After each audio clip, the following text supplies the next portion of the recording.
আসসালামু আলাইকুম।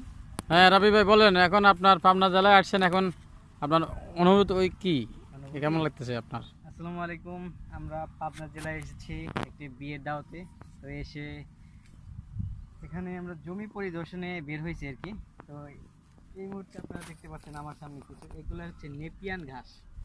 তো চাষ করে একটু কাছে এসে দেখেন ভাই, এখানে ঘাসগুলা